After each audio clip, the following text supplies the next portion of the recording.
السلام علیکم، welcome back to my YouTube channel. آج کا ہمارا ٹاپک کیا شوہر کو رزق بیوی کی قسمت سے ملتا ہے؟ جی ہاں، شوہر کو رزق بیوی کی قسمت سے ملتا ہے۔ رزق میں برکت کے لیے چند عادات، میں 6 عادات کا ذکر کروں گی۔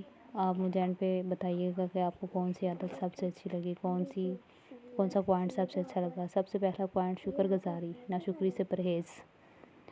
اللہ تعالیٰ کا دل سے شکر ادا کریں کہ اس نے آپ کو جس حال میں بھی رکھا، کیونکہ اللہ تعالیٰ نے جس حال میں بھی ہمیں رکھا ہے وہ حال اللہ تعالیٰ نے ہمارے لیے بہتر سمجھا تو ہمیں اس حال میں رکھا۔ وہ کہتے ہیں نا کہ نہ عروج اچھا نہ زوال اچھا، جس حال میں رکھے خدا بس وہی حال اچھا۔ اور دوسرا پوائنٹ ہے کفایت شعاری اور سادگی۔ جتنی ہماری زندگی سادہ ہوگی اتنی ہی پرسکون ہوگی۔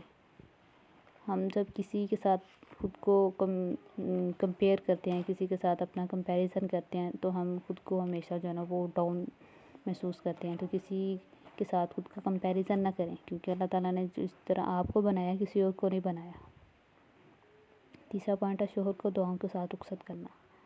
جب شوہر صبح کام پہ جائے تو اسے ڈھیر ساری دعاؤں کے ساتھ رخصت کریں۔ آیت الکرسی پڑھ کے پھونکیں، سورۃ ناس پڑھ کے پھونکیں اور ڈھیر ساری دعائیں دیں اور رخصت کریں، نہ کہ جاتے ہوئے ان کے سامنے اپنی فرمائشوں کی لسٹ رکھ دیں۔ چوتھا ہے روزانہ صدقہ اور خیرات کریں۔ روزانہ اپنے ہاتھ سے کچھ نہ کچھ ضرور نکالتا رہے گا، کیونکہ ہمارے ہاتھوں سے جو نکلتا ہے صدقہ اور خیرات، ہمارے آنے والے وقت میں جو بلائیں ہوتی ہیں، مصیبتیں ہوتی ہیں، وہ ٹلتی رہتی ہیں۔ پانچواں پوائنٹ ہے شوہر کی ذات اور جذبات کا خیال۔ شوہر کی ذات کا خیال رکھیں اور اس کے جذبات کا خیال رکھیں۔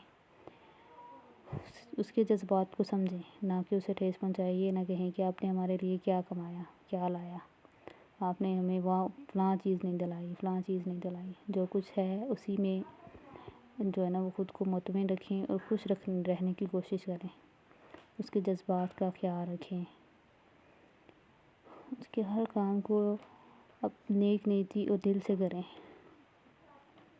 سب سے لاسٹ والا پوائنٹ ہے طہارت۔ اپنے طہارت کا بھی خیال رکھیں، گھر کی طہارت کا بھی خیال رکھیں، بال بچوں کی طہارت کا بھی خیال رکھیں اور شوہر کی طہارت کا بھی خیال رکھیں۔